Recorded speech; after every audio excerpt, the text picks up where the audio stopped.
History's strange, it's alien, and it won't give us what we would like to have.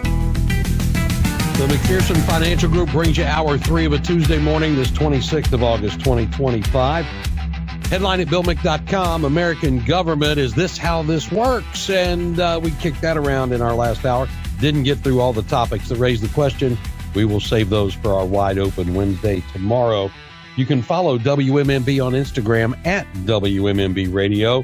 And in these Tuesdays at 8 o'clock, Dave Bowman, who is with us on these Tuesdays, brings us Dave Does History, our Liberty 250 series, taking us to the 250th anniversary of this country next July. Dave, where are we living today, my friend? It might seem like a strange place to start, but there is a film called National Treasure, starring Nicolas Cage, Diane Kruger, a few other people. And oddly enough, it's one of my favorite films. It's a film that if it's on, I watch it. Beautifully filmed. It shows you a lot of interesting places. The history in it is complete and utter nonsense. No actual history in the film, but it is a pretty entertaining film, and I do enjoy it. There's a scene in this film in which Ben Gates, played by Nicolas Cage, and Riley go to the National Archives, and they look at the Declaration of Independence. And in that scene, Ben Gates says these words, quote, "There's a line here that's at the heart of all the others. But when a long train of abuses and usurpations, pursuing invariably the same object, invents a design to reduce them under absolute despotism, it is their right, it is their duty to throw off such government and provide new guards for their future security," unquote, unquote. Now, he uses that line as justification for stealing the Declaration of Independence, which is a movie. He's completely wrong, both morally and logically, but he is not wrong about the fact that this line is at the heart of all the others. We've talked over the past couple of weeks about how Congress has shifted the focus from this argument over taxes and Parliament to an argument over the king. The king is being a despot. The king is being a tyrant. The king is doing all this other stuff. And to that end, to the modern reader of the Declaration of Independence, you're going to pick up on that very quickly. Oh, the king has done this. We're getting ready to go into these 27 grievances. The king has refused to do this. The king has refused to do all this other stuff. And all of this stuff makes him a tyrant. And it invents a design, invents being a great English word that means to show clearly. It clearly shows a purpose, a design to reduce us under despotism, absolute despotism. And therefore, we have a right, we have a duty to throw off such government. If we're going to understand the impact of that phrase, we got to roll the clock back. We got to go all the way back long before 1776. We got to go back almost 100 years before that. In fact, more than 100 years before that, when the English underwent what is commonly known as the English Civil War. And in the English Civil War, you have all kinds of brouhaha going on. But perhaps, I guess, the most interesting thing about the English Civil War is that when it started, King Charles I was 5'6" tall. And when it ended, he was only 4'8".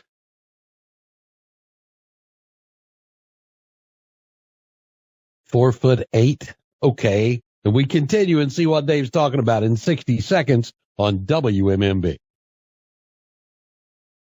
And you can make WMMB that number one preset, as many have already done. We are the number one preset on the iHeartRadio app here in the market. You can also save What the Frock, Dave Does History, Bill Mick Live, and Florida Roundtable podcast at the top of the app as your presets. So they're right there at the top of the app when you're ready to go.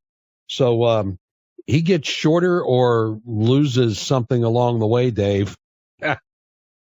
So if you start with James I, yes, that James I, your 1611 King James Version Bible, James I, King of England, used to like to brag that he sat on God's throne, which is kind of a weird way to say that, but he believed that Parliament's main job was to provide him with money so that he could go off and do his thing. His son, Charles I, carried that even further. He fought again and again with Parliament over taxes and money and religion because he was Catholic, the limits of his authority.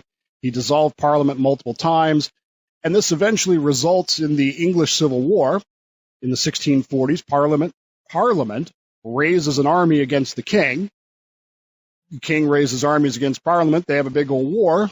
And in 1649, Charles went from 5'6" to 4'8" because he lost not just the war, but the English Parliament cut his head off. So we're done with you. No more. Now, what followed was not stable. The Cromwellian Republic was not satisfactory. It had lots of problems. We don't have time to go through all that. But in the midst of all this, a guy by the name of Sir Robert Filmer was writing a book, and he was an absolute monarchist. And he wrote a book defending the idea that the monarch must be absolute. And he based this in biblical terms, Bill. He said that kings are descended directly from Adam's authority. Adam, of course, created by God, and that therefore political power was just like fatherhood. It's absolute, unquestioned, and ordained by God himself. And therefore, you subjects of the king are just like children. You have no right to resist him. You have no place in doing so. This book, which is called Patriarcha, gives intellectual ammunition to the supporters of an absolute monarchy. The book is not published right away. It kind of lingers, and Sir Robert Filmer actually dies. But the book is finally published in 1680 during the reign of King Charles I's son, guy by the name of King Charles II, or as I like to refer to him, Chuck Squared. Chuck is much like his father. He's Catholic. He has a son named James, named after his grandfather, and he clashes with Parliament a lot, although not quite as much as his father had, not enough to end up shorter, as you will. For the people who supported him, Filmer's book is a godsend. I mean, it's right out of the Bible, Bill. It's right out of the Bible. God said that the king is the authority, and he's the father. And if the father is the king, then all political authority goes back to Adam, the biblical first man, and is the father of the human race. Therefore, since this authority has passed down through the generations, through Noah, through the patriarchs and princes, eventually it lands in the hands of kings, and kings are therefore chosen by God. And so if you obey the king, you are not just bowing to another man's will, you are obeying the father of all nations, the heir of Adam, the man whom God himself has appointed, and therefore you're being, good for God, and that'll get you into heaven, right? It also, that's the theory anyway, that means that the king's authority is absolute. Kids aren't supposed to argue with their father. Subjects had no right to argue with their kings. Disobedience is not merely rebellion, it's rebellion against God, which is an interesting idea that'll come into play a little bit later. Filmer rejects the idea that people are naturally free or naturally equal. He didn't need to. He wraps this whole thing in the robe of Scripture. He doesn't need to prove that kings had practical authority. He said it's a matter of divine order. And of course, in a country that is ruled by a Catholic, but it's a parliament, Anglican, religion's a big deal. Far bigger than we understand today. We don't really comprehend how much religion plays into this. He holds this as a birthright. It's unchallengeable. It's eternal. Now, to our modern ears, his argument sounds pretty medieval. The giant family tree that stretches all the way back to Eden with every king in Europe claiming descent from Adam. It's a vision that's straight out of, a church window or a mythological tapestry. But it's not realistic to us. But in 1680 England, 100 years before the American Revolution, these arguments held great weight, particularly with those who supported the king. Royalists desperately needed an intellectual foundation for their cause, and they found it in Filmer. Now, during the reign of Charles II and his son, James II, this book, Patriarcha, is brandished as proof that Parliament had no rights to limit the king. that dissent is treason, and that liberty was not a birthright, but a privilege granted or denied by royal favor, which is totally the opposite of what we believe. There were those who feared that England was drifting into a Catholic-style absolutism. In fact, our entire fear of standing armies is based in that religious belief that that's something that the Pope does. You may not like that, but that's true. Here's the irony. By the time Patriarcha is published, its argument is already outdated. England had tasted regicide. They'd already gotten rid of one king, lived under a republic, seen Parliament called the king to account, restored the monarchy, controlled it with Parliament. The idea that the king was simply a father and everyone else is a child was sounding ridiculous. But here's that voice from Filmer saying all this. And in the process of all this, Jefferson, of course, knows all this, as do all the founding fathers. This is not history to them. This is their way. Another man sits down and takes pen to paper and says, all that stuff in Patriarcha, it's nonsense. And he produces more ideas that will inspire Jefferson to write those words. And we get to those as Bill Mick Live continues on a Tuesday morning with Dave Does History. Dave Bowman and Liberty 250 right here on 92.7 FM WMMB. We continue in moments. It's a take on history you won't find anywhere else. Dave Does History on Bill Mick Live. That Dave does, and in this hour brought to you by the McPherson Financial Group. Before we jump back into it, opportunity for you to thank a teacher. You can nominate your favorite teacher at BillMick.com on the contest page, and they could win $5,000 in classroom supplies from Donors Choose and iHeartRadio. One of the teachers nominated locally is Bianca Cantu, Gardendale Separate Day School, where she does special needs work there and showing the kids things and getting them to perform in ways other teachers haven't been able to do. And watching these kids learn to read and count, among other things, has just been gratifying to the people who nominated her. Bianca Cantu, today's Teacher of the Day on WMMB. Back to our teacher of the Tuesdays. It's Dave Bowman with Dave Does History. So, Dave, we're building up to the counter to what Sir Robert Filmer had written about the absolute authority of the monarchy. Tell us what happens. So when Charles, or as I like to refer to him, Chuck Squared, comes back to the throne, at first everything is great. But the problems quickly reappear. We still have this issue with Protestant England and a Catholic king. Charles II begins to argue with Parliament just like his father did. And over the course of the next few years, he will do the following things. He will try to push religious toleration schemes, which sounds good, but what it really means is he's trying to turn England Catholic. He has a cabal ministry, an infamous group of ministers who pursue policies that smacked of self-interest and foreign intrigue. He creates a secret treaty with the French, Catholic France, against the Dutch, and even promises to convert them to Catholicism at some point. He's really pushing all this. He sells England's foreign policy to Louis XIV, which kind of looks like treason.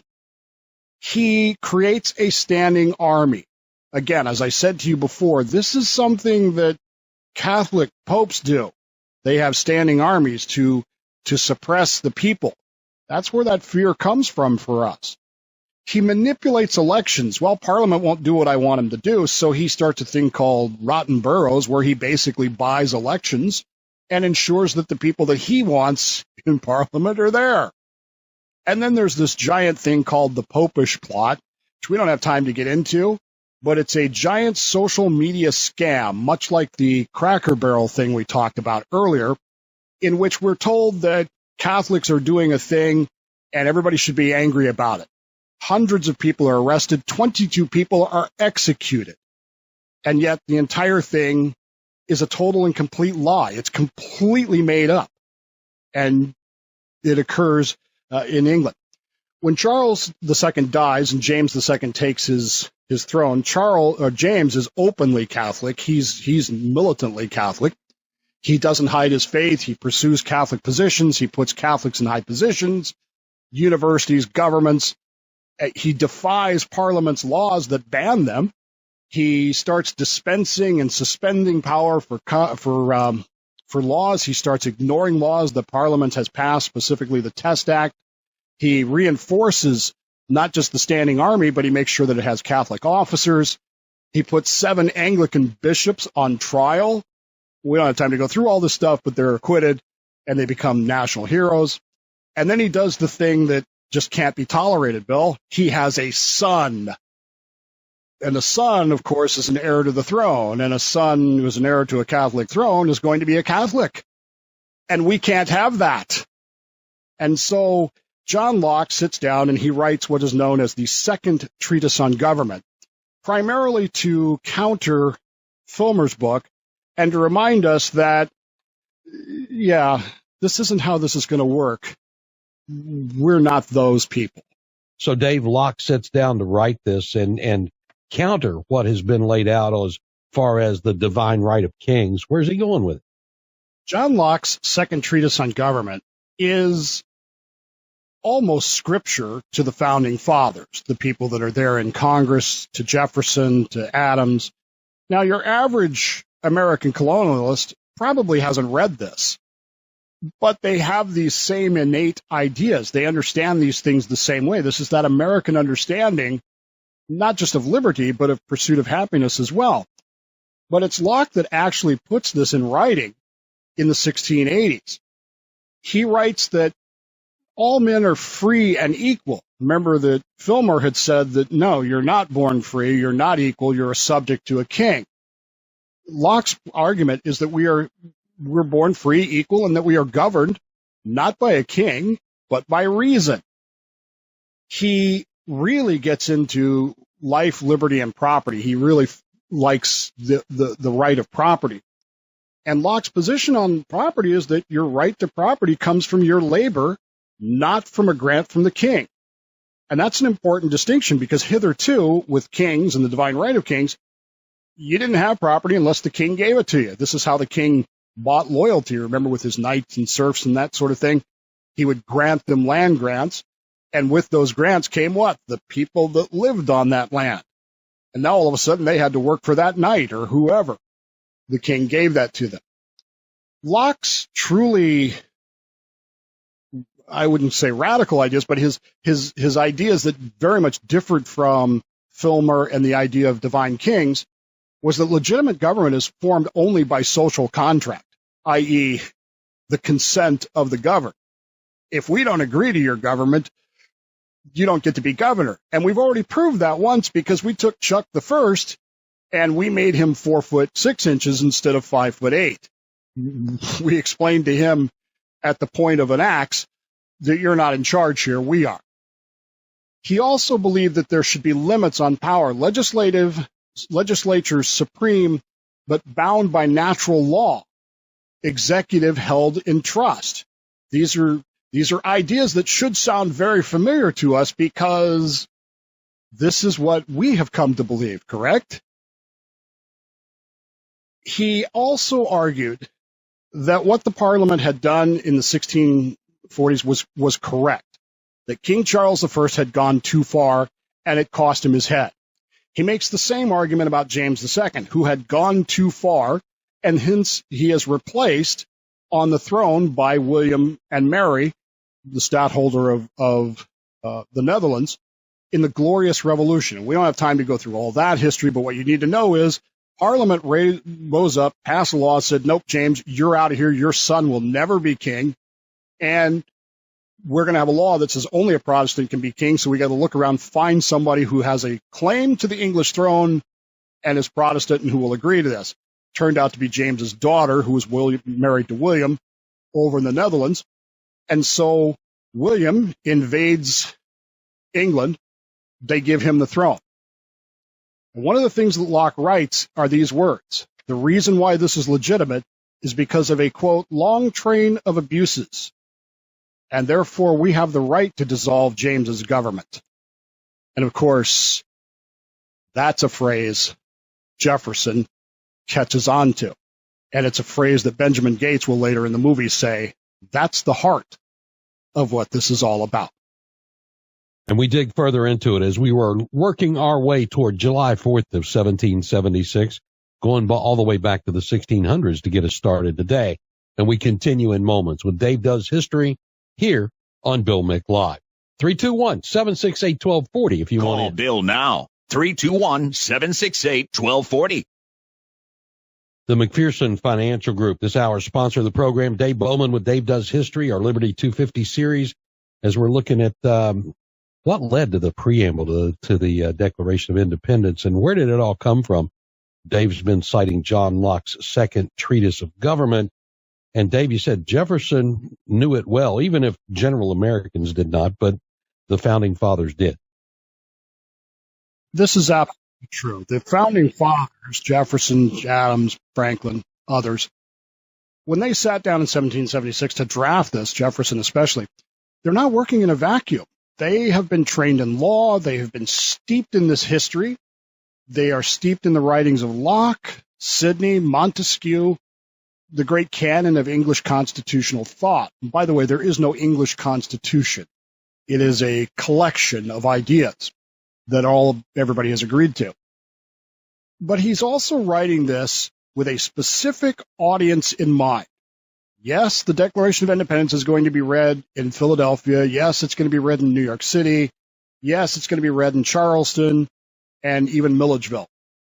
But he knows that the words that he puts on that parchment are also going to be read in London. They're going to be read, probably aloud, in Parliament. And when those words are read, he wants them to sting. And so he writes those words. A long train of abuses and usurpations, and it invents a design. At first glance, this sounds like just good rhetoric. It reads like a flourish, a way of introducing grievances that make up the bulk of the Declaration of Independence that we're going to get into. But to anyone schooled in English politics, English history, all that stuff we just talked about from Chuck I down through James II and William and Mary, this is a phrase that carries deep meaning. It's not new. It comes straight from Locke. Jefferson was lifting that phrase straight out of England's own revolutionary history, echoing the very language that Parliament itself had once used to justify its own resistance to Charles II and James II. To understand the weight of those words, we went back to the 1670s and 1680s and we recited all those long train of abuses and usurpations that Charles II and James I had committed, that Locke calls a train of abuses. It surfaced again under James II. This whole idea of the Catholicism and trying to take over the throne. Again, to us it might seem trite, but in the 1680s, this was absolutely the most important political point in the world.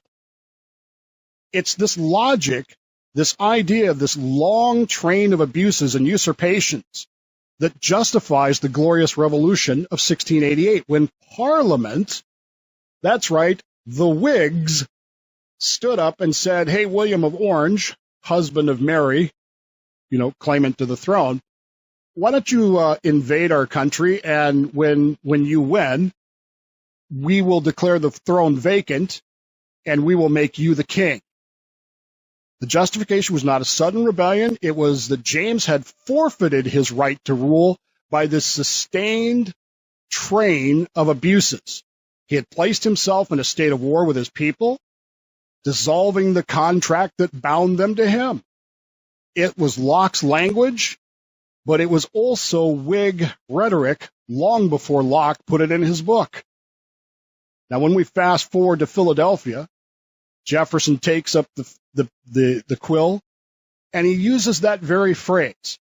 He sets it at the heart of his indictment. Yes, King George is the one being indicted, a long train of abuses and usurpations, pursuing invariably the same object, inventing a design to reduce us under absolute despotism.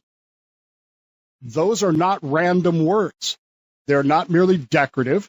They are deliberate. Jefferson is reminding the world, and especially Parliament, that we were standing on the very same ground, the very same principles that those in Parliament had once stood upon themselves.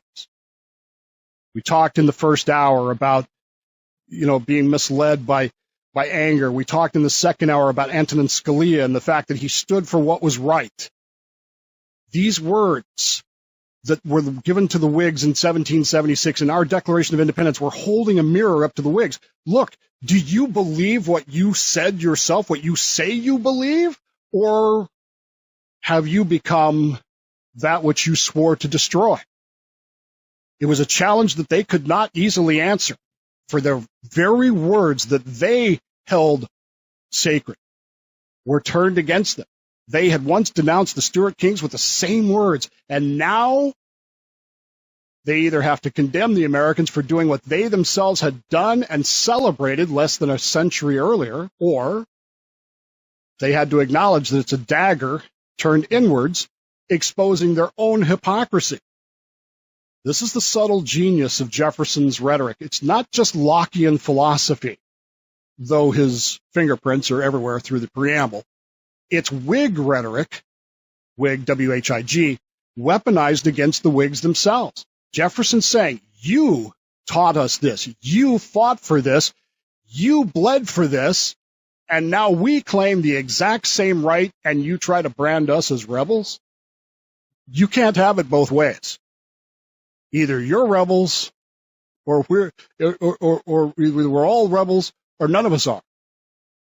Considering the structure of the Declaration's argument, Jefferson begins with those first principles: equality, natural right, government by the consent. It's a Lockean foundation.